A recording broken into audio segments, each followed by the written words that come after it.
Hello, everybody. I'm a practicing therapist and I'm a doctoral student of psychology.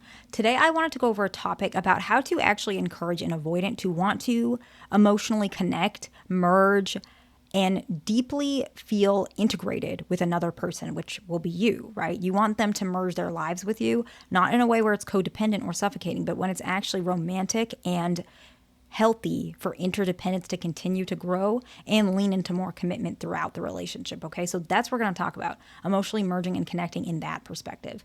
And most couples, if they want to continue to be healthy from a psychological perspective, we want to see these things anyways, regardless of attachment issues. Okay, and so the very first one is gradual bonding. Now, what do I mean by that? We want repeated positive experiences to help the avoidant feel safe and lower the barriers, the limiting beliefs they have, kind of challenge those things. So why don't we talk about what gradual bonding actually looks like? Positive experiences can be genuinely as simple as you guys having a day where you're just very relaxed, very calm. Maybe you're taking a walk and no fighting or disagreements has occurred. This is a positive experience. And as you repeat those positive experiences, they trust you more. A really good example, which I saw a couple days ago with one of my patients, and I could just see how happy the avoidant was. I literally think that his level of commitment like literally increased after this couple hours that this event occurred. And I'm going to explain it. It happens a lot, so it's not like I'm giving information. Basically, what happened is this particular person, let's say in this example, dismissive avoidant is male. Let's say fearful avoidant, let's say it's a female, okay? Dismissive avoidant specifically has worked and made some efforts, but they're also still dismissive avoidant. And they canceled last minute on their partner. And they said the reason why is because something came up at work and they have to stay later at work to get this done. So it was not intentional. However, they had mentioned they really anxious about this actually, because some dismissive avoidants struggle with anxiety, especially if they really care about you. They don't want to lose you, and they also don't want you to yell at them, if I'm being honest. So probably sent a huge 2 paragraphs, I'm really not trying to do anything. If you're upset about that, I'm not trying to control it. So a kind of defensive. So already very defensive, kind of anxious. I tried my best, but I really can't make it to our date tonight. I really hope you understand because I really can't do it. If you want, we can, reschedule for tomorrow. I'm okay with that. I really hope you understand. It's out of my hands, blah, blah, blah. So big text message, okay?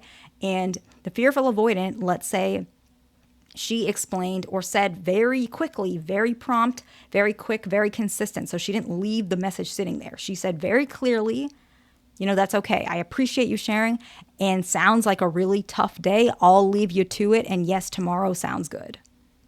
Very, very easy. This was such a positive experience for him. Why? Why was it a positive experience? I think a lot of you can guess, but let's break it down anyways.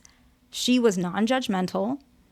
She was not upset. She could have been, but she didn't put it on him. She trusted him and realized he probably is not canceling because he doesn't like me. It's probably because he genuinely can't control it. I can tell that he's pretty anxious and stressed out based on the fact that he sent this huge text message. So why not I step back, this is from the fearful avoidance perspective, and just let him have his space. But the fearful avoidant did not say, no, it's okay, don't worry about it. I'll see you when I see you. No, the fearful avoidant still said, yeah, that's totally fine. And, we'll make plans tomorrow. So they're still holding their partner accountable. This is repeated positive experiences. It's not some, pressure. It's not pressure, but it's also not where the avoidant is coddled. It's a positive, healthy experience. It's gradual bonding, okay? The very next one is acceptance. Let's just say, we just talked about it, right? Feeling accepted. Fearful avoidant in our example, she was very accepting towards him, but we can look at it in any other way. Accepting towards the fact that maybe they have a very busy job, military, right? Some avoidant individuals are in the military and sometimes they can't control their schedule or they have a very busy or stressful environment where sometimes they're not emotionally there for you, even though they could have been had they have not been stressed. But they're so stressed out, they're so struggling that they might not be present all the time. But you accept that, okay, I'm with somebody who cares about me, respects me, loves me, but just can't show up all the time. And I accept them for who they are. Avoidants shut down actually when they feel judged or pressured. So positive communication is very essential, right? Just showing that you're accepting in general can very much help. But you can even say, I know you're busy and I accept you for the way you are. Thank you for always making time for me. It's acceptance, it's gratitude. It allows them to feel really appreciated. The next one is letting them be autonomous. I'm not saying they have to be independent. We want interdependence, right? That's the most healthiest gold standard for relationships. But you still allow them to express themselves without pressure or manipulation, right? And what do I mean by express themselves? Because sometimes expression is not verbal, especially not for avoidant individuals. Sometimes expressing themselves is doing their own thing. I had one patient, and I did get permission from this particular patient to share some things, but I don't know, he's very open and he's really trying. And so I'm still not really sure if I want to share everything about this particular patient, but I'll share a little bit just because he did literally give permission in all forms, including in, books, research, whatever. And he, we got documents for that. But still, one thing I'll say about him is he's very clear with what he wants, like very clear, very dismissive avoidant, but he's really, really trying. But he's also, quite stubborn. And when he says that he wants to express himself, it's not verbal. He says sometimes what makes me feel expressed is me doing what I need to do. He loves building. He loves building things. Like he loves fixing things. Even if nothing needs to be fixed, he'll go in his house and upgrade things. He loves that. That's his form of expression. He genuinely, if he does not have that in his day-to-day or every now and again, he will become very irritable. And in fact, he will pull away from his relationship even if she didn't do anything. He almost needs that. And so if anybody takes that away, he cannot be in a relationship with them. He needs to have those things. He needs to do his run. He loves doing so many things. He needs to go fishing. He needs to, he likes cooking, actually. That's his new hobby. He's starting to cook more. He's trying to learn how to cook. He's trying to do all these things, and he needs those things. And as a relationship becomes more closer, some of these things start chipping away. And it's very important to not suffocate your partner too much. If you feel like you're not allowing them to express themselves for who they are, give them that. I'm telling you, it'll benefit you in the long run, because if you let them do this, they will love you so much. And they're probably not going to leave you because they believe they can still be themselves while being with you. So please, y'all, let them be themselves and express themselves their way. That doesn't mean they neglect you. Find a balance as a couple, okay? The next one is have some sort of connection, like a mental connection through the form of discussion. So you want it to be very intellectual. These types of discussions can be politics, can be finance, it can be business. As long as it's not stressful and it's more back and forth, connecting, what happens when you're doing this is you're allowing yourself to bond with your partner through another face, another variable. And I've talked about this in other videos as well. When your partner is able to see you as a slightly different version of yourself while still being romantic, it allows you to be less threatening. I'm going to explain that a little bit more. If they see you as just a romantic partner, they might see that as a negative thing. But if they see you as a romantic partner, also see someone intelligent who can have discussions with them. They can also see you as a friend. They can also see you as someone, a confidant, someone they can trust, open up to. They're seeing you multi with different faces. And so what ends up happening is you are no longer threatening. Even though you are a romantic partner, you're not just a romantic partner. You're not just somebody who takes up their space or who nags them. That's their perception, right?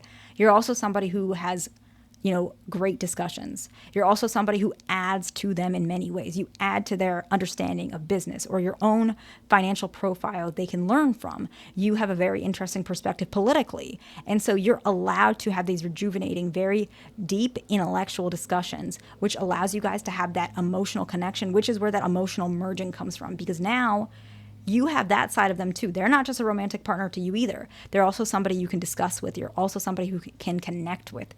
And so suddenly that emotional merge is happening in so many different areas, right? This one's really important. The next one is avoid using your partner's vulnerabilities that they opened up to against them, right? So unfortunately, a lot of people do this without meaning to. And I think it's really, really, really important to recognize what this looks like and what it feels like. What it looks like is it could be your partner opens up about, I don't know, that they have bipolar and they take medicine, right? Maybe, I don't know, they're prescribed some sort of mood stability, antipsychotic, lithium, for example, any medication, right? And they mentioned they had bipolar and it's genetic. Their mom had it and they were diagnosed at a very, very young age. They were diagnosed at 9 years old because it was so severe. Let's say they opened up something very vulnerable and you accept that and you're okay with that. But now let's just say this person maybe he took coffee and coffee can trigger bipolar.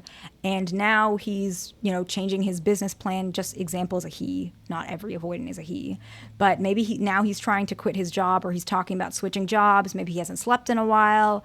Now he's really feeling X, Y, and Z. He's starting to plan things. Maybe he's planning that he wants to be a politician. So he's, in his episode, which is okay. And then what you do is you might use that against him and say, see how abnormal you are? This is why. This is a bipolar episode, whatever it is. And you throw that in their face instead of saying it like more calmly, hey, have you talked to your, clinician, your therapist? What's going on? Did you take your medicine? I'm just worried about you. I know you opened up, you have bipolar. You think this could be it? Not judging you. I know nothing about it. You could say it like that just to be gentle and mention to them, I'm not judging you, but you're not using it against them. Another thing that happens is sometimes you might throw it at their face when they're not having an episode. That one is even worse. They might say something like, you know what? I need a little bit of space. I'm planning on focusing on building a doghouse for my dog. Like, I really want to do this. And maybe you say, I'm not saying you say this, but maybe you'll throw in their face something like, maybe you're just avoiding me. Maybe it's, a bipolar episode of yours, even though it might not be. But you're throwing it at them, and that makes them feel very uncomfortable. And so how they feel is they feel like they can't trust you with their secrets, their shame, their vulnerabilities, their experiences, and so they close off from you. So now we're not emotionally merging anymore. We're emotionally detaching, and you don't want that, right? The next one is you may gently encourage emotional vocabulary. I do this in therapy all the time with my patients. I have so many patients, and it's okay, where I might ask, you look really uncomfortable with, that discussion that you were having with your partner, whatever it may be.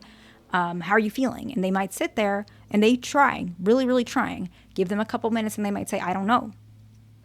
Or I feel bad, right? And you might say, okay, I hear that you're feeling bad.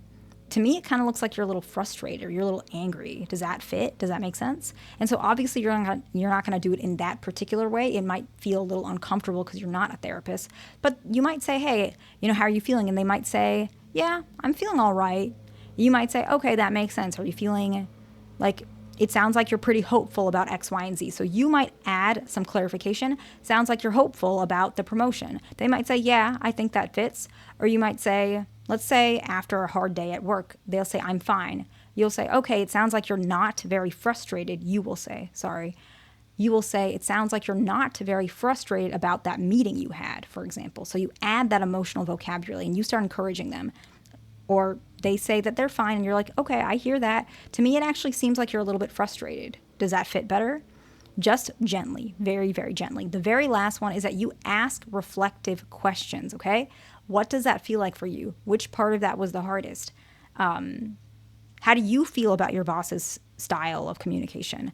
Just some communication. And if they push back up a little bit and try again some other time with maybe a different topic, right? But you want to kind of allow reflective connections so that you guys can emotionally merge and be more comfortable with one another, okay? I hope this video was helpful to somebody. Please like, subscribe, and I'll see you in the next one.